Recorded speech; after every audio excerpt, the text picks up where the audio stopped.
உங்களுக்கான இன்றைய வாக்குத்தத்தம்.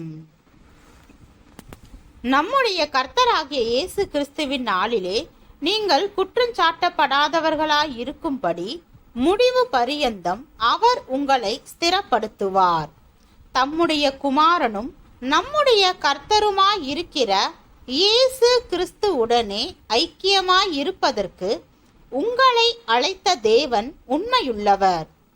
சகோதரரே, நீங்கள் எல்லாரும் ஒரே காரியத்தை பேசவும் பிரிவினைகள் இல்லாமல் ஏக மனதும் ஏக யோசனையும் உள்ளவர்களாய் சீர்பொருந்தி இருக்கவும் வேண்டுமென்று நம்முடைய கர்த்தராகிய இயேசு கிறிஸ்துவின் நாமத்தினாலே உங்களுக்கு புத்தி சொல்லுகிறேன். 1 கொரிந்தியர் 1 அதிகாரம் 8, 9, 10 வசனங்கள்.